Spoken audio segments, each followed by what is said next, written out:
দর্শক আসসালামু আলাইকুম। আমি সাকিব, আজকে আপনাদের আবারও স্বাগত জানাচ্ছি।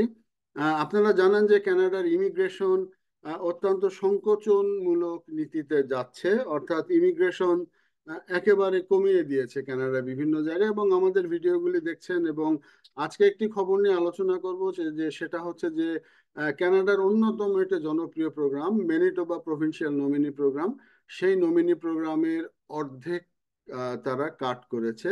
অর্থাৎ গত বছর যে লোক এনেছিল তার চেয়ে তারা অর্ধেক লোক আনবে, এটা ফেডারেল গভর্নমেন্ট ম্যানিটোবা প্রভিন্সিয়াল গভর্নমেন্টকে জানিয়ে দিয়েছে যে তোমরা নমিনেশন দিবা না, সোজা বাংলায়।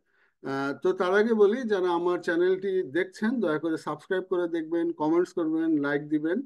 যেটা সবাই বলে সেই কথাটা একটু বলে রাখলাম, অবশ্যই সাবস্ক্রাইব করে দেখবেন। আমরা কানাডা সংক্রান্ত সব ধরনের খবরাখবর, ইউএস সংক্রান্ত খবরাখবর জানিয়ে থাকি, চেষ্টা করি 100% অথেন্টিক খবর দেওয়ার। আর তার আগে একটু বলি যে কানাডার ইমিগ্রেশনের কোনো ফাঁদে পড়বেন না, নিজে জেনে বুঝে শুনে তারপরে কানাডার ইমিগ্রেশন নিয়ে চিন্তা করবেন। কানাডা এখনো অপরচুনিটির দেশ, অনেক বড় অপরচুনিটির দেশ, কিন্তু সে অপরচুনিটির দেশ সবার জন্য না। কানাডার যাদের প্রয়োজন তারা কানাডায় আসবে, এবং সেই অনুযায়ী যদি আপনার যোগ্যতা থাকে তাহলে আপনি কানাডার জন্য ফিট, এই জিনিসটা মাথায় রাখবেন। তো আসেন এবার একটু মূল আলোচনায় যায় যে কানাডা আপনারা জানেন যে কানাডায় বিভিন্ন প্রভিন্সিয়াল নমিনি প্রোগ্রাম রয়েছে। কানাডা তার আগে একটু বলে যে কানাডার যে অর্থাৎ যে ভিসা দেয়ার অথরিটি, পিআর দেওয়ার অথরিটি, এগুলো হচ্ছে গিয়ে ফেডারেল গভর্নমেন্টের আন্ডারে। তো ফেডারেল গভর্নমেন্টের আন্ডারে, এবং ফেডারেল গভর্নমেন্ট এককভাবে কিছু কিছু জায়গায় এক্সপ্রেস এন্ট্রিতে সিদ্ধান্ত নেয়, কিন্তু প্রভিন্সিয়াল নমিনি প্রোগ্রামগুলিতে আপনারা জানেন যে কানাডায় 10টি প্রভিন্স এবং 3টি টেরিটরি রয়েছে। তাদের কাছে জানতে চায় যে তোমাদের কি লোক দরকার, তোমাদের কোন টাইপের লোক দরকার, তোমাদের কতজন লোক দরকার, এই জিনিসগুলি জানতে চায়। তো এই জিনিসগুলি জানতে চাওয়ার পরে প্রভিন্স বলে যে আমার এই লোকদের দরকার, তখন প্রভিন্স যে যা আছে সেটা হচ্ছে যে তারা প্রভিন্সিয়াল নমিনি প্রোগ্রামের জন্য অ্যাপ্লাই করার জন্য মানুষকে বলে বা তাদের ওয়েবসাইটে দেয়। এবং এর ফলে পৃথিবীর বিভিন্ন দেশ থেকে, কানাডার মধ্যে থেকে মানুষ প্রভিন্সিয়াল নমিনি প্রোগ্রামে অ্যাপ্লিকেশন করে এবং কানাডাতে চলে আসে। এবং প্রভিন্সিয়াল নমিনেশন থাকলে পরে ফেডারেল, আমরা দেখেছি যে 100 ভাগ ক্ষেত্রেই তার পিআরটা হয়ে যায়।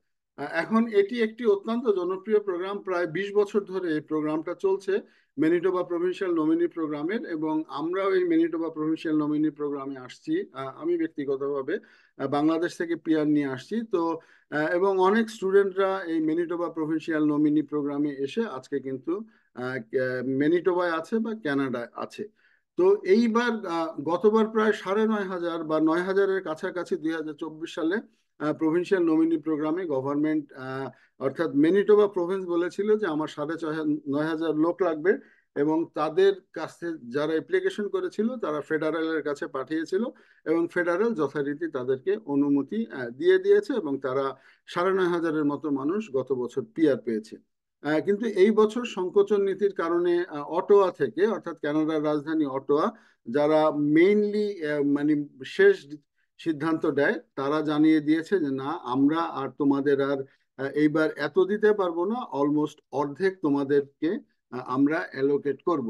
অর্থাৎ আপনারা একটু সিবিসির এই নিউজটা দেখতে পাচ্ছেন যে সিবিসি নিউজটা দেখতে পাচ্ছেন যে অটোয়া 50% কাট করেছে, 50% কাট করেছে। এবং এই বছর যে সংখ্যাটা হবে, এই বছরের সংখ্যাটা ছিল 4,750 জনের, এই বছরের তারা সংখ্যা দিয়ে দিয়েছে 2025 সালে।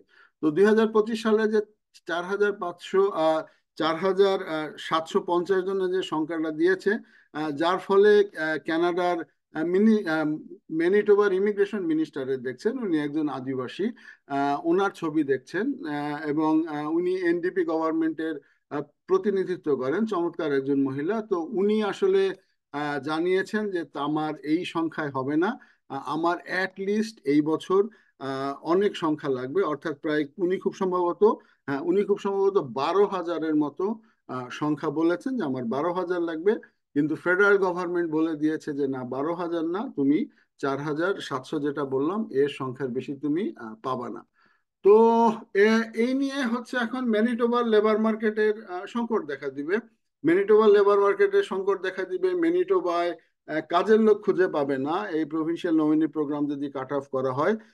এখন ফেডারেল কি করছে, ফেডারেলের চিন্তাটা কি, ফেডারেল কেন কমালো, সেই বিষয়টা নিয়ে যদি একটু আলোচনা করি। যে সেটা হচ্ছে যে কানাডার অন্যান্য জায়গাতে, অন্টারিওতে লোকজন আছে, সেখানে লোকের সারপ্লাস বা কিছু একটা, হয়তো ফেডারেল চেষ্টা করবে সেই সব জায়গা থেকে যারা পিআর আছে তারা যেন রিলোকেট হয় ম্যানিটোবাতে। কিন্তু তারপরেও যেটা হচ্ছে যে একটা মানুষ এখানে এসে স্টুডেন্ট হিসাবে পড়াশোনা করলো, এই প্রভিন্সে থাকলো, এই প্রভিন্সে থাকার পরে সে যদি পিআর পায়, সেটা প্রভিন্সের জন্য ভালো। প্রভিন্সের জন্য ভালো কোন সেন্সে? প্রভিন্সের জন্য ভালো এই সেন্সে যে সেই প্রভিন্সটা সম্বন্ধে জানে, এই সিটিগুলি সম্বন্ধে জানে, তাকে দিয়ে কিন্তু এই সিটির কালচার জানে, এই প্রভিন্সের কালচার জানে, তাকে দিয়ে কিন্তু তাদের কাজটা বেশি হয়। এটা কারণ আপনি দীর্ঘদিন একটি শহরে, একটি এলাকায় থাকতে থাকতে ওই শহর সম্বন্ধে বা এলাকা সম্বন্ধে জেনে যান, যার ফলে হয়। তো এখন হতাশা ব্যঞ্জক, তার ফলে কি হবে, কি হবে? যে সেটা হচ্ছে যে আমরা যেভাবে বাংলাদেশের থেকে এসেছিলাম ম্যানিটোবা প্রভিন্সিয়াল নমিনি প্রোগ্রামে, মোটামুটি 2017 সালের পর থেকে কিন্তু ওইভাবে আর কেউ আসতে পারছে না। একটা সময় অনেক স্টুডেন্টরা যারা পড়তে আসতো তারা ম্যানিটোবাতেই তারা কোয়ালিফাই করে যেত। ইভেন আমরা এমনও দেখেছি কোভিডের আগে বা কোভিড পরবর্তী সময়ে, যেটা দেখেছি যে সেটা হয়েছে যে অন্যান্য প্রভিন্স থেকেও লোক এসে এখানে একটি ফুল টাইম জব নিয়ে ম্যানিটোবায় কোয়ালিফাই করতো। এমনকি ম্যানিটোবাতে যে কোনো একটি সাবজেক্ট এসেও তারা পড়াশোনা করে কোয়ালিফাই করতো। কিন্তু এখন এই যে এই 5,000-এরও কম, 4,500-এর একটু বেশি, এই সংখ্যাটা আসার ফলে ম্যানিটোবাতে যে সমস্ত স্টুডেন্টরা পড়ছেন, university of Manitoba, university of Winnipeg, Brandon university, তাদের জন্য এটি একটি হতাশার খবর। অর্থাৎ মাত্র প্রভিন্সে এখন 4,700 জনকে 2025 সালে দিবে। তো তাদের কি করতে হবে জানি না, তাদের কি করতে হবে, হয়তো তাদের এক্সপ্রেস এন্ট্রিতে ট্রাই করতে হবে, অথবা আবার ওয়ার্ক পারমিট রিনিউর ব্যাপারে কথা বলতে হবে। সে সিদ্ধান্তটা আমি জানি না কি করতে হবে। তবে টাফ টাইম সবার জন্য, সবার জন্য টাফ টাইম। এখন এই পরিস্থিতিটা হয়তো 1 বছর থাকবে, আমি যেটা এবার অ্যানালাইসিস করি, যে সেটা হচ্ছে যে প্রভিন্স চাচ্ছে 12,000 আর অ্যালোকেশন, আর অন্যদিকে আহ, অটোয়া চাচ্ছে, অর্থাৎ ফেডারেল গভর্নমেন্ট চাচ্ছে 4,700। এই যে পার্থক্যটা, এই পার্থক্যটা এই বছরে হয়তো লেবার মার্কেটের সংকট দেখা দিতে পারে। কিন্তু আগামী বছর থেকে হয়তো এই লেবার মার্কেট সংকটটা যদি জাস্টিফাই করতে পারে প্রভিন্সিয়াল গভর্নমেন্ট ফেডারেল গভর্নমেন্টের কাছে, তাহলে হয়তো বাড়বে। তো এই হচ্ছে অবস্থা, জানিয়ে রাখলাম। সব জায়গায় এখন একেবারে সংকোচন নীতি, কর্মী ছাঁটাই হচ্ছে, আইআরসিসি যারা ভিসা দেয় তারাই ছাঁটাই হচ্ছে। তো সব মিলিয়ে একটি হতাশা ব্যঞ্জক কানাডার জন্য। এখন দেখা যাক ভবিষ্যতে কি হয়। আশা করি ভবিষ্যতে হয়তো ভালো কিছু হবে। নতুন গভর্নমেন্ট আসবে, কনজারভেটিভরা, ওইদিকে ডোনাল্ড ট্রাম্প আছেন কনজারভেটিভ। তো সব মিলিয়ে কিন্তু আগামী 2, 3, 4 বছর কানাডার ইমিগ্রেশনের জন্য আহ, ভালো সংবাদ একটু কম। চোখ কান খোলা রাখবেন। আপনি যে লাইনে যোগ্য সেই লাইনে আহ, কানাডা চায় কিনা, আহ, তাহলেই সম্ভব।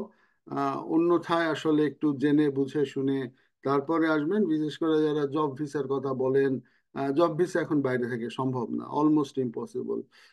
সব সাবজেক্ট স্টুডেন্ট পড়তে আসলে পরে এখন আর পিআর পাওয়া সম্ভব না। অনেকেই ভাবেন যে ভিজিট ভিসা এসে অ্যাসাইলাম করবেন, কেন করবেন, তাই না? অ্যাসাইলাম তো আর ইমিগ্রেশনের একটি পার্ট না। তো এই হচ্ছে অবস্থা। ভালো থাকবেন দর্শক, আগামীতে নতুন কোনো বিষয় নিয়ে দেখা হবে। আসসালামু আলাইকুম।